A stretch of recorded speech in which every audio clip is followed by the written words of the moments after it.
Yo-ho, hello everybody. So, what am I going to talk about today? Today I'm currently decided to just start on my fourth book, and I thought I may as well just talk about that. So, as you probably know, have 0 books published. I've got some short stories, and I suppose they're part of books for some of them. Some of them are magazines and whatever else. A little collection. I think it counts as a pamphlet as to how short the whole thing is. But I have them, but I don't have a published book, as in a novel.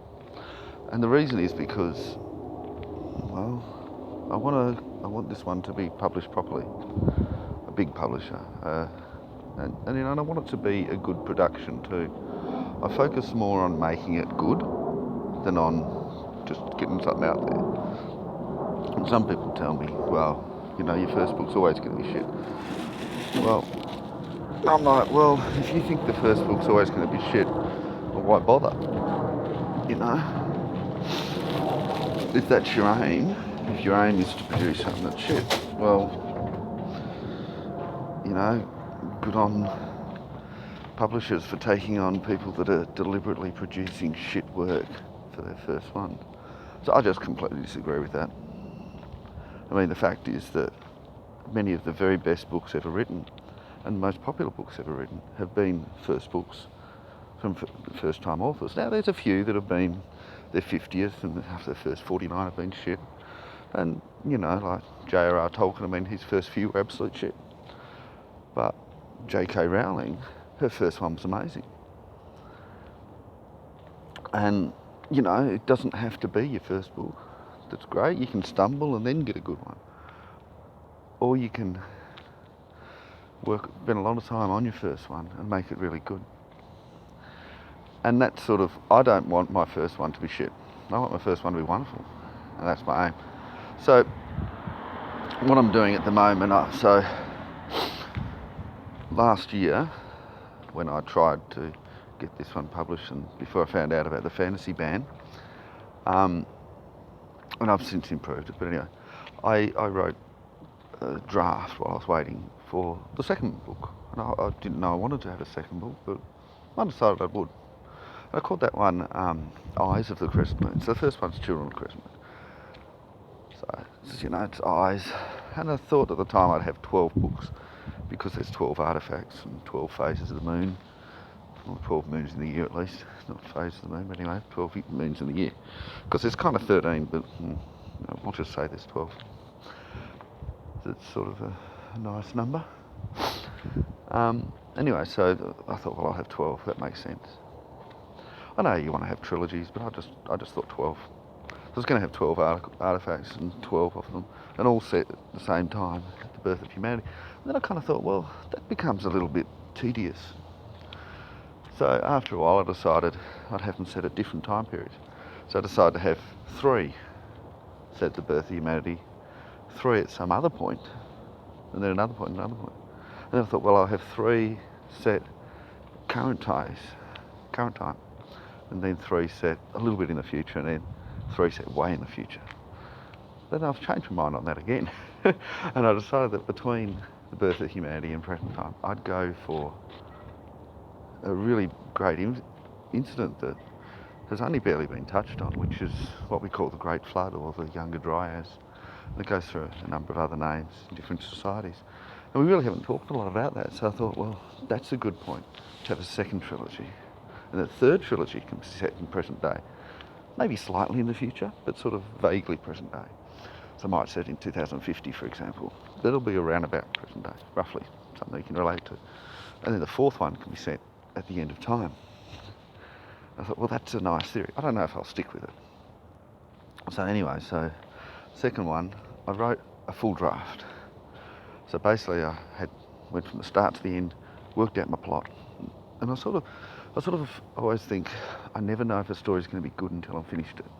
Yeah, I get an idea, but sometimes I have great ideas and they don't really work out into an actual story. So I went through this one. I felt it was a good idea. I felt like I had the idea. And the general idea was I was curing the mole people of their eyelessness so they could grow new eyes. and along the way they would also help out other people. So I had that idea, and it was about 65,000 words, I think, from memory. I've got it there somewhere. And then I went and I wrote the third book. And the third book I called Hunters of the Crescent Moon, which was essentially, their aim was to kill all the half-castes, all the mystical people, creatures, which is kind of like the plot to Shrek, if you like. You know, they were all trying to kill all the mythical creatures. And I kind of got halfway through that, and perhaps about 30,000 words in, and I realised I had to kill my main character. There was just no way around it. It was just getting too powerful, too scary, and so I killed them. And I didn't know what to do after that. Once they're dead, it was the end of it, and I decided, well, that's not a very good book. So I abandoned it.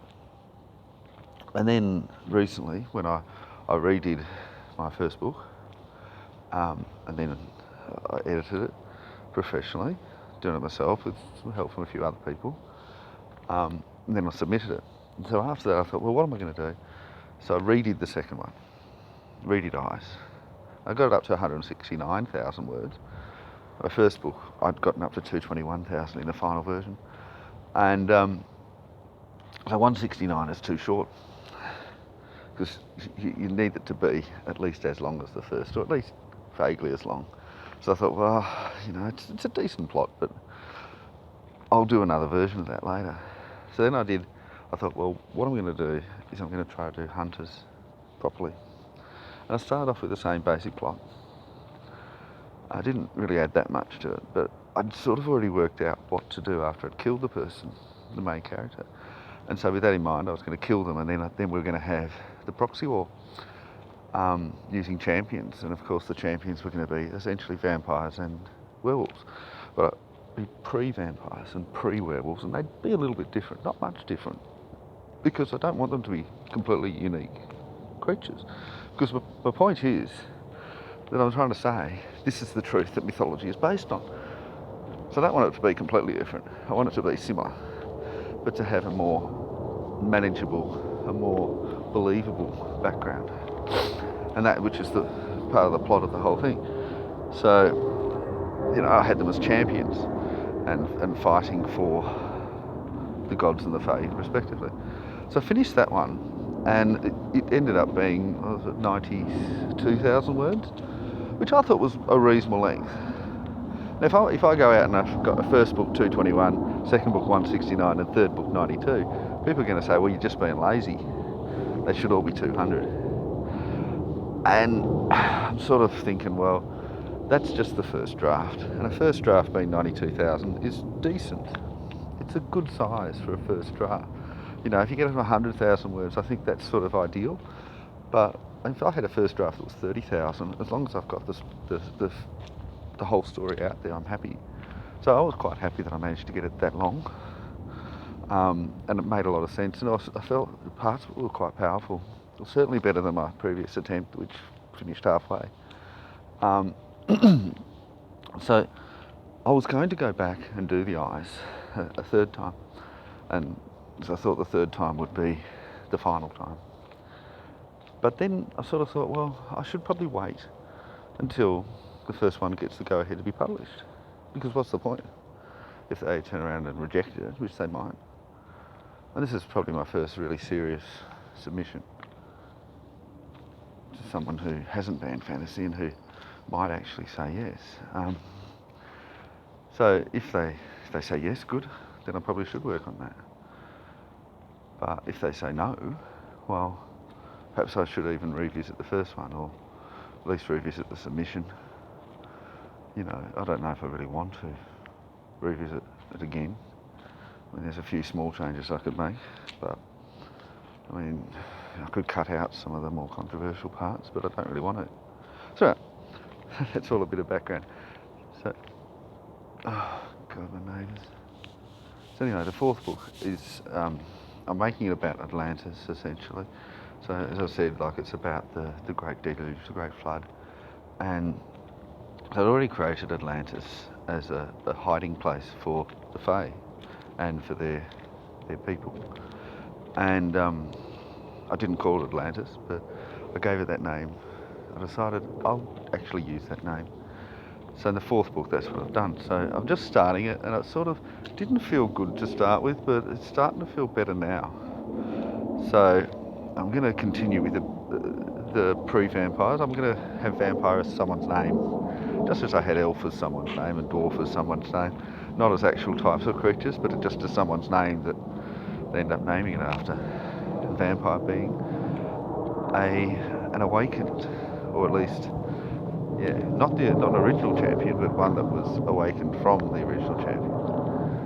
And I didn't give her a name in the third book, but yeah, she was an innkeeper at the hotel where Lacra stayed, and then Lacra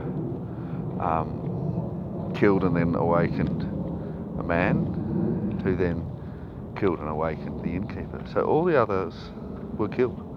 This is the last one, and many of them believe incorrectly that she is the original. She wasn't the original. Lacra was the original, and in fact Lacra was one of 6 originals, all of whom are dead. And so I have that little bit of confusion. So the other vampires, as they call themselves now, all think that Vampire is the original, but that's just not true. She's just the oldest one that's still alive.